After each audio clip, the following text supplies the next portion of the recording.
இன்றைக்கி பலாக்கொட்டையும் உருளைக்கிழங்கு வறுவல் எப்படி பண்ணுறதுன்னு பார்க்கலாம். ஒரு பேன் வச்சுக்கோங்க அடுப்பில். நான் ஒரு 15-16 பலாக்கொட்டை எடுத்திருக்கேன். அதை சும்மா ட்ரையாக அப்படி வறுத்து எடுத்துக்கோங்க. அப்போ அந்த மேல் தோல் நல்லா ஈஸியாக நமக்கு வந்துடும். கொஞ்சம் வெந்துடும் கூட அதுலேயே. அப்போ தோலெல்லாம் எடுத்துருங்க. நல்லா ஈஸியாக வருது பாருங்கள். எல்லாம் எடுத்துகிட்டு இந்த மாதிரி சின்ன சின்னதாக கட் பண்ணி வச்சுக்கோங்க. கட் பண்ணிவிட்டு அடுப்பத்தை வச்சு ஒரு பேன் வச்சுக்கோங்க. இதில் ஒரு 3 ஸ்பூன் எண்ணெய் ஊற்றிருக்கேன். டேபிள் ஸ்பூன்னா 2 ஸ்பூன் போட்டுக்கோங்க. அதில் ஒரு அரை ஸ்பூன் கடுகு,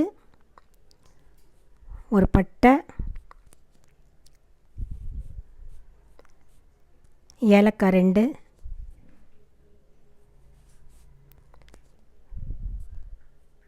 சோம்பு ஒரு அரை ஸ்பூன் போட்டு நல்லா பொரியட்டும். பொரிஞ்ச உடனே பெரிய வெங்காயம் கட் பண்ணி வச்சுருக்கேன். ஒரு பெரிய வெங்காயம் அதையும் போட்டுக்கோங்க. போட்டுட்டு நல்லா வதக்கி விட்டுக்கோங்க. இது வதங்கின உடனே ஒரு சின்ன 2 தக்காளி போடுறோம். கொஞ்சமாக கருவேப்பிலை, ஒரு பச்சை மிளகாய் போட்டிருக்கோம். எல்லாத்தையும் நல்லா வதக்கங்க. நல்லா வதங்கட்டும். இப்படி ஸ்டெப் பை ஸ்டெப்பாக போட்டால் நல்லாயிருக்கும்.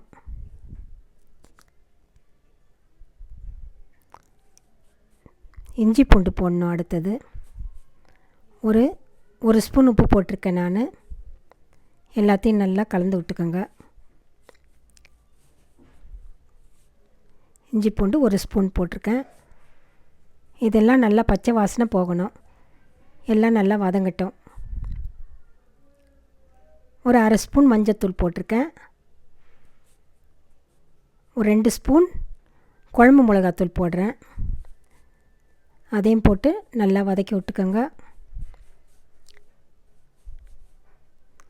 இது எல்லாமே நல்லா வதங்கணும்.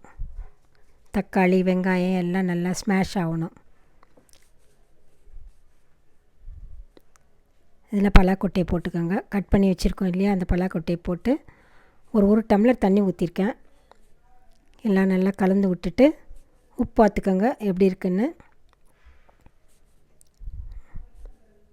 உப்பு கரெக்டாக இருக்குதான்னு பார்த்துட்டு அப்புறம் நம்ம மூடி போட்டு மூடலாம்.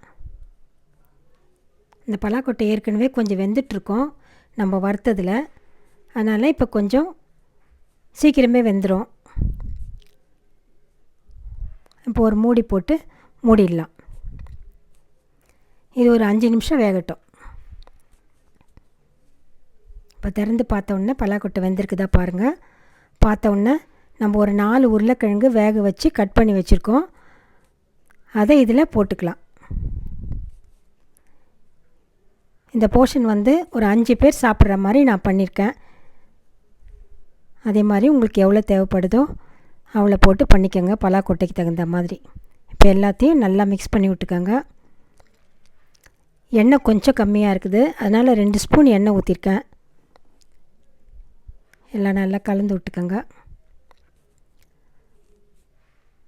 கடைசியில் கொஞ்சம் கொத்தமல்லி தழை போட்டு எல்லாம் நல்லா கலந்து விட்டுக்கோங்க. இது ரொம்ப நல்லா இருக்குங்க சாம்பாருக்கு, ரசத்துக்கு, எல்லாத்துக்கும். பாருங்கள் எவ்வளோ சூப்பராக வந்திருக்கு. இதே மாதிரி நீங்களும் பண்ணி பாருங்கள். தயிர் சாதத்து கூட ரொம்ப நல்லாயிருக்கும். இது பண்ணி பார்த்துட்டு நீங்கள் கமெண்ட்டில் சொல்லுங்கள். சப்ஸ்கிரைப் பண்ணுங்கள். இதே மாதிரி வேறு ஒரு டிஷ்ஷோட அடுத்த வீடியோவில்